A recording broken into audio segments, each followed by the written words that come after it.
forget your own birthday, not dramatically, just passes.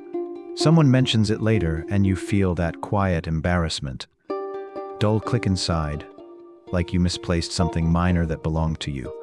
You laugh it off. Say you don't care of those things. But notice what you do next.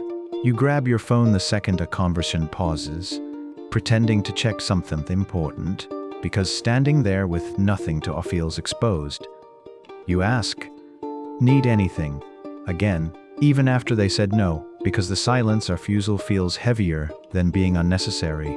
You offer to clean up a spill that isn't yours, fix something that isn't broken, just to justify being there. You tell yourself this is normal, that you're just not sentimental. Low maintenance, egoing, quiet embarrassment, mixed with numbness. This didn't start with a birthday. It shows up in smaller places as first. You forget what you wanted to say the moment someone interrupts you. You downplay good news before anyone can react. You delay celebrating anything until it feels too late to matter.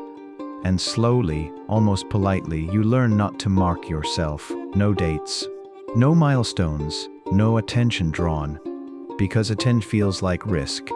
At some point, you decided that wanting things openly cost too much. So you minimized, adjusted, smooth yourself down until nothing sharp stuck out. This is chronic self-deprioritization. It doesn't feel like self-hate. It feels like being reasonable. You tell yourself you're flexible, that you don't need much, that you're fine either way. But notice how often either way means not your way. At work, you don't mention the deadline you're struggling with. You'll handle it, you always do. In relationships, you let plans form without you. You'll fit in wherever there's room. When someone asks what you want, your mind goes blank for a second too long. So you say, "I'm good with whatever." And you mean it. At least, you think you do. This pattern didn't come from nowhere. There was a time when being noticeable meant being inconvenient. When asking for attention led to disappointment, irritation, or silence. When your needs complicated things. So you learned something very precise. It's safer to forget yourself before anyone else does. That way it doesn't hurt as much. You trained yourself to down personal significance, to avoid being perceived as selfish, to avoid hoping.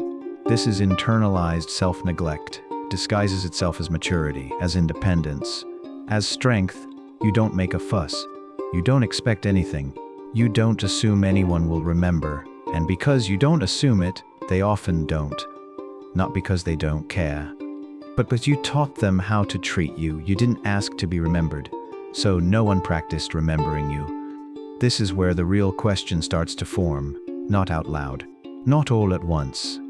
What happens to a person when they learn that their needs matter less than staying unobtrusive?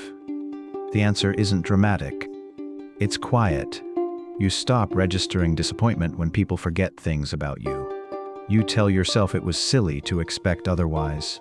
You stop noticing hunger, tiredness, excitement. Those signals feel optional. You become efficient at overriding yourself. Even alone, you skip rituals that would mark your existence. You eat standing up. You don't finish the movie you were enjoying. You let the day blur into the next. Because marking yourself feels indulgent. And indulgence feels dangerous. You might recognize this moment. Someone asks when birthday is. You hesitate. Not because you don't know it, because answering feels strangely intimate, revealing something you've learned not to lead with.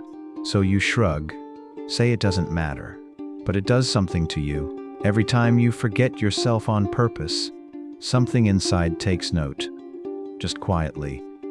This pattern once protected you. It kept expectations low. It reduced the impact of disappointment. It made you adaptable. But now it costs you something harder to name. You don't feel celebrated, not because no one would, but because you rarely let yourself be the occasion. You don't feel chosen, because you keep making yourself optional, and the numbness you feel isn't peace. It's what happens when a person's checking in with themselves because no one else seems to require that information.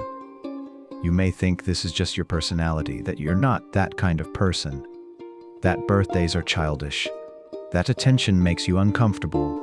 But look closer. It's not attention that bothers you, it's the vulnerability of believing you're worth it. So you forget first, you minimize first, you make yourself small enough that forgetting feels inevitable instead of personal.